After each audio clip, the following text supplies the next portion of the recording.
കർത്താവ് തൻ്റെ വിശുദ്ധ മന്ദിരത്തിലുണ്ട്. അവിടുത്തെ സിംഹാസനം സ്വർഗത്തിലാണ്. അവിടുത്തെ കണ്ണുകൾ മനുഷ്യമക്കളെ കാണുന്നു. അവിടുന്ന് അവരെ സൂക്ഷ്മമായി നിരീക്ഷിക്കുന്നു. സങ്കീർത്തനം 11:4.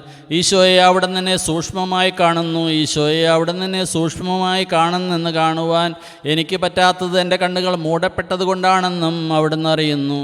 പരിശുദ്ധ കുർബാനയിൽ വചനമാംസമായ പുൽക്കൂട്ടിലെ ഉണ്ണി, അക്ഷയമായ എൻ്റെ ആത്മാവിന് ഉത്തമരക്ഷ നൽകുന്നവനെ, പരിശുദ്ധാത്മാവിനെ വാഗ്ദാനം ചെയ്തവനെ, എനിക്ക് വേണ്ടി ബലിയാകുന്നവനെ, മുറിക്കപ്പെട്ടവനെ, വചനത്താൽ എൻ്റെ ഹൃദയം ജ്വലിപ്പിക്കുന്നവനെ, എന്നോട് ഐക്യപ്പെടുന്ന എൻ്റെ പ്രാണനാഥ, എന്നെ അയക്കുന്നവനെ, ഇന്ന് ഞാൻ അങ്ങയെ കാണുന്നു. പിതാവ് അയക്കുന്ന ആത്മാവ് എന്നെ തൊടുന്നു. എന്നെ ആശീർവദിക്കണമേ.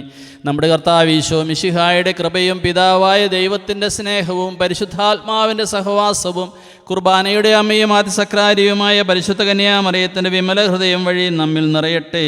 ആമേൻ.